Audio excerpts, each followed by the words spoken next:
तो खेती है नहीं, पेंशन मिलेगी नहीं, तो बुढ़ापा कैसे कटेगा आगे का।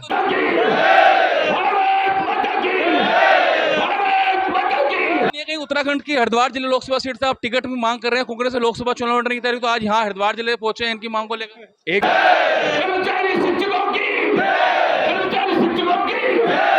वो कहते हैं कि भारतीय जनता पार्टी के कार्यकर्ता के नाते भी कुछ करो, तो हम वहां भी पूरे जोरों शोरों से रखते हैं, चाहे हमारी पार्टी की मीटिंग हो, चाहे कोई भी हमारा मंच हो। और मुझे लगता है कि कोई ना कोई फार्मूला निकलेगा और वास्तव में पुरानी पेंशन हमारे साथियों को मिलेगी।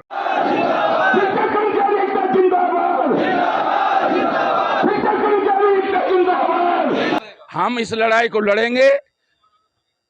हम चाहेंगे कि यही सरकार पुरानी पेंशन बहाल करे, नहीं तो देखिए समय बदलते हुए देर नहीं लगता है।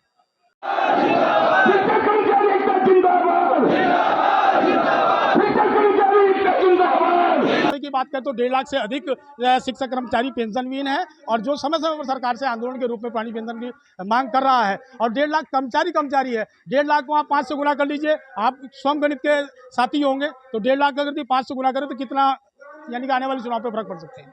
पुरानी पेंशन बहाली को लेकर विभिन्न सरकारी डिपार्टमेंट के जो कर्मचारी आज यहाँ पर एकत्र हुए हैं और यहाँ से फ्लैग मार्च निकाला जाएगा, जो कि पैदल मार्च करते हुए रुड़की ज्वाइंट मजिस्ट्रेट ऑफिस में पहुंचेगा।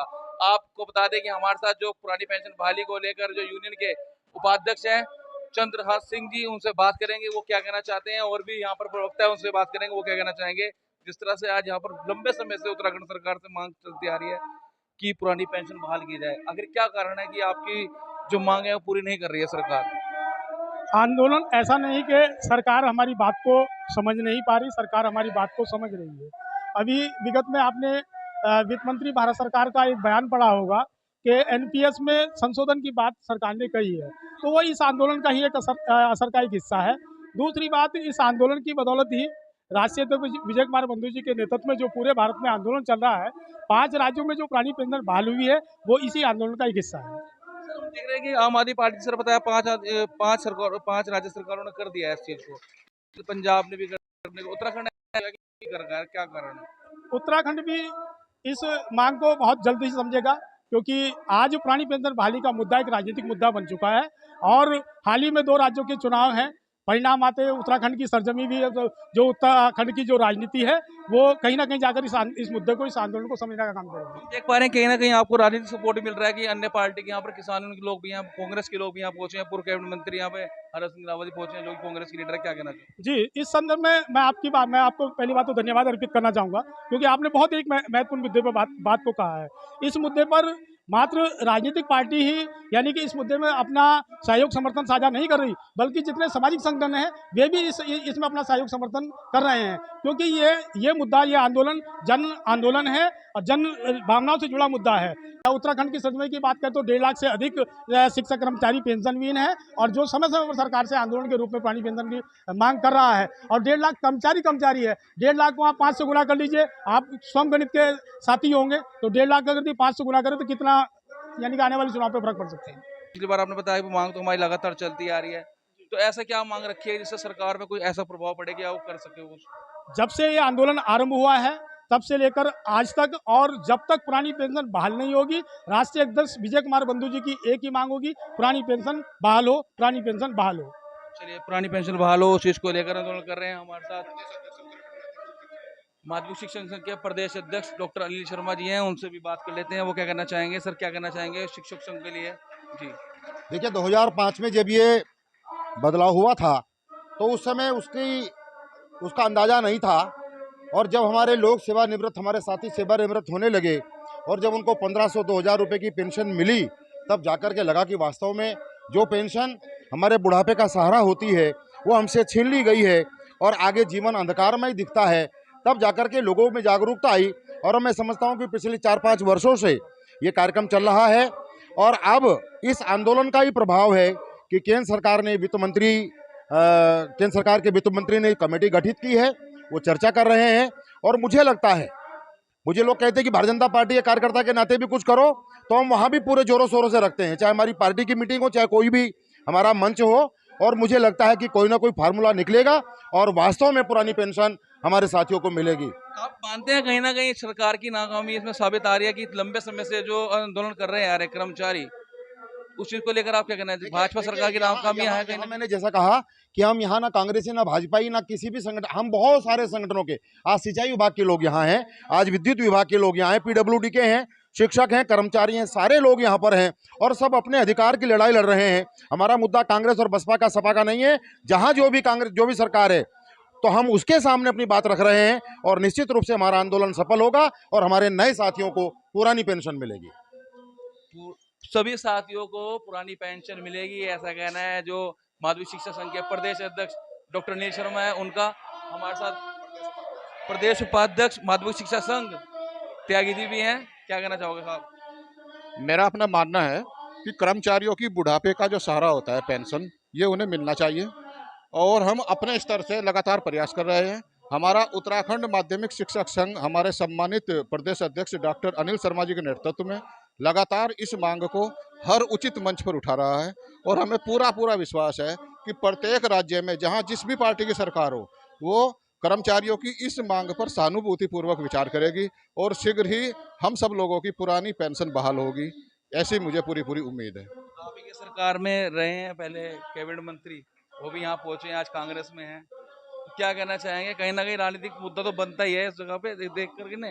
राजनीतिक लोगों का काम राजनीतिक मुद्दा बनाना है, लेकिन हम सब यहाँ एक शिक्षक कर्मचारी बैनर के तले इकट्ठा हुए हैं और हम अपने हक के लिए लड़े हैं। हमारा ये राजनीतिक मुद्दा नहीं है, हमारा अपना अधिकार है और हम चाहते हैं कि हमारे बुढ़ापे के लिए पुरानी पेंशन बहाल हो।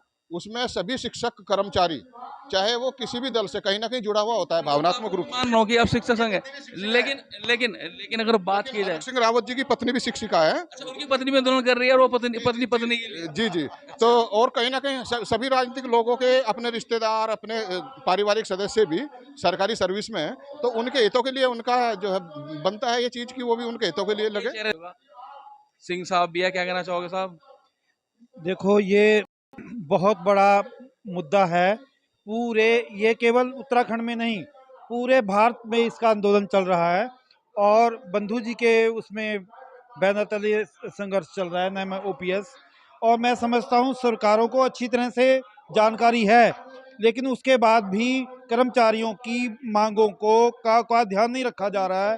तो मैं ये निवेदन करता हूँ कि बहुत बड़ा कर्मचारी जो सरकार का बहुत बड़ी जड़ होती हैं, इसलिए कर्मचारियों का ध्यान रखा जाए और उनकी प्रारंभिक पेंशन लागू की जाए। चलिए, तो पूर्व मंत्री कैबिनेट मंत्री हरक सिंह रावत क्या कहना चाहेंगे जिस तरह से पुरानी पेंशन मांग को लेकर आपने यहाँ पर भाषण भी दिया और जो मांग सरकार से आपने रखी है इनके लिए क्या कहना चाहेंगे? देखिए, पुरानी पेंशन आज उत्तराखंड के कर्मचारी शिक्षकों की एक बहुत ज्वलंत मांग है, महत्वपूर्ण मांग है और ये वाजिब मांग है। और ये केवल उत्तराखंड में नहीं, पूरे देश के शिक्षक कर्मचारियों की एक मांग है, चाहे वो रेलवे में हो, चाहे एयरफोर्स में हो, चाहे आर्मी के अंदर हो, चाहे अब आर्मी के लोग सड़कों पे नहीं आ सकते हैं, लेकिन सबकी मांग है कि पुरानी पेंशन बहाल होनी चाहिए। और विभिन्न प्रदेशों ने, जिसमें हिमाचल है, राजस्थान है, कई प्रदेशों ने अपने कर्मचारियों को पुरानी पेंशन बहाल की है, क्योंकि आज हमारा कर्मचारी 30 साल 35 साल सरकारी नौकरी करता है, दूर दराज के क्षेत्रों में, पहाड़ी क्षेत्रों में, ग्रामीण क्षेत्रों में नौकरी करता है, सेवाएं देता है, प्रदेश के विकास में महत्वपूर्ण योगदान देता है। और आज 30-35 साल नौकरी करने के बाद जब वो रिटायरमेंट जाता है तो उसका बहुत सारे लोगों के बच्चे छोटे होते हैं, जिम्मेदारियां होती हैं और उनका आय का कोई स्रोत नहीं होता है। तो इससे जो है लोगों को बड़ी दिक्कत होती है। विधायकों को, जिसमें मैं भी हूँ, आज हम अगर एक दिन विधायक बन जाते हैं तो हमें तो पेंशन मिल सकती है, लेकिन जो टीचर, जो कर्मचारी 35 साल नौकरी कर रहा है, 40 साल नौकरी कर रहा है, उसको पेंशन क्यों नहीं मिलेगी? मंत्री जी, मैं जानना चाहूंगा, जब आप खुद स्वयं कैबिनेट मंत्री थे, लगातार आपकी मांग चल रही है, आपके पास भी पहुंचे थे, लेकिन जब कुछ हल निकला तो उस समय क्या करना था? कि काफी मैंने मंत्रिमंडल में कई बार इस मुद्दे को उठाया, मेरी अध्यक्षता में कमेटी बनी, उसमें पहले मदन कौशिक जी थे, बाद में मदन कौशिक जी जब हट गए तो उनकी जगह दूसरे मंत्री बंसधर भगत जी उसमें उस सदस्य बने, सुबोध उनियाल जी थे। हमारी समिति ने एक सिफारिश की थी, वित्त विभाग उसके लिए तैयार नहीं था, हमारी समिति ने सिफारिश की थी, लेकिन उस सिफारिश को सरकार कैबिनेट में नहीं लाई। मैं लड़ता रहा, कहता रहा कि भाई जो मंत्रिमंडल की कमेटी की सिफारिश है उसको कैबिनेट में लाया जाए, लेकिन वो सिफारिश लागू नहीं की गई। तो मैं आज ये कह रहा हूँ कि देर आए दुरुस्त आए, किसी की सरकार हो, चाहे भाजपा की सरकार हो, कांग्रेस की हो। देखिए ये हमारा प्रदेश है, छोटा सा प्रदेश है, हमें हिमाचल से सीखना चाहिए। अगर आज हिमाचल अपने कर्मचारियों को पेंशन दे सकता है, शिक्षकों को पेंशन दे सकता है। मानते हैं 5 राज्यों में पेंशन बहाल हो गया है, उत्तराखंड में रह रही है और अन्य प्रदेशों में रह रही है। देखिए उत्तराखंड में, देखिए बड़े प्रदेशों में हैं, उनके तमाम संसाधन होते हैं, हालांकि वहाँ भी होनी चाहिए, लेकिन उत्तराखंड 100% सेवा से जुड़ा हुआ प्रदेश है। यहाँ बहुत कम खेती है, जो खेती थी भी वो उद्योग धंधों के कारण और राजधानी बनने के कारण, सड़कों के कारण अब खेती नहीं बची है। बारिश समय पे नहीं हो रही है, बंदर, मैं तो वन मंत्री रहा हूँ, बंदर खा जाते हैं, तो खेती है नहीं, पेंशन मिलेगी नहीं, तो बुढ़ापा कैसे कटेगा आदमी का। तो नहीं है कहीं उत्तराखंड की हरिद्वार जिले लोकसभा सीट से आप टिकट में मांग कर रहे हैं, कांग्रेस से लोकसभा चुनाव लड़ने की तैयारी, तो आज यहाँ हरिद्वार जिले पहुंचे हैं इनकी मांग को लेकर। एक चीज सुनो, मैं आपसे कहना चाहता हूँ, मैंने 97 में चंपावत जिला बनाया, बागेश्वर जिला बनाया, उधम सिंह जिला बनाया, कपकोट तहसील बनाई। मुझे वहां से तो चुनाव ना, मैं अभी लड़ाऊं ना लड़ूंगा। आप टिकट की मांग कर रहे हैं यहाँ से? मैं इसलिए कह रहा हूँ, वो ठीक है, मैं वो चुनाव लड़ना एक अलग चीज है। अगर मैं हरिद्वार से चुनाव नहीं भी लड़ूंगा तो क्या, जो वाजिब मांग है, और ये केवल हरिद्वार के लोगों की मांग नहीं है, ये मांग तो पूरे प्रदेश की, पूरे प्रदेश के कर्मचारी शिक्षकों की मांग है। आज इस लड़ाई को हम यहाँ बिगुल बजाने के लिए पूरे प्रदेश में, इस समय देहरादून में भी लोग संघर्ष कर रहे हैं, अल्मोड़ा में भी संघर्ष कर रहे हैं। तो एक्टिव आप हरिद्वार जिले में से दिखाई दे रहे हैं, ऐसा क्या कारण रहा? क्योंकि पहले से मांग यहाँ आप लोगों से ज्यादा प्रेम है। अब इस लड़ाई को आगे बढ़ाने के लिए भाई अब कहीं तो शरीक होगा ना, यज्ञ हो रहा माना, 50 जगह यज्ञ हो रहा है, तो आहुति देने सब जगह तो जा नहीं पाएगा आदमी। तो मैं उस जो महायज्ञ हो रहा है ओल्ड पेंशन का यज्ञ, उसमें आहुति देने के लिए हरिद्वार में आया हूँ, गंगा के किनारे की धरती पर आया हूँ। इनकी मांगों जल्द से जल्द पूरा नहीं करती, क्या एक्शन रहेगा आपका आने वाले टाइम? क्या एक्शन रहेगा? हम इस लड़ाई को लड़ेंगे। हम चाहेंगे कि यही सरकार पुरानी पेंशन बहाल करे, नहीं तो देखिए समय बदलते हुए देर नहीं लगता है, अच्छे लोगों को समय नहीं रहा। सरकारी घोटालों को लेकर बता दो। देखिए मैं बहुत लंबी बात, क्योंकि वो बात अगर बहुत सारी चर्चा होंगी तो फिर न्यूज का मजा नहीं आएगा। इस समय तो केवल ओल्ड पेंशन पे बात होनी चाहिए। देखिए ये थे हमारे साथ हर्ष नीरावा, जिन्होंने साफ तौर पे कहा है कि आज यहाँ पे यज्ञ में आहुति डाली गई और आने वाले समय में यदि पेंशन बहाल नहीं होती तो सड़कों पर उतरकर उनके साथ आंदोलन करने के लिए वो तैयार है।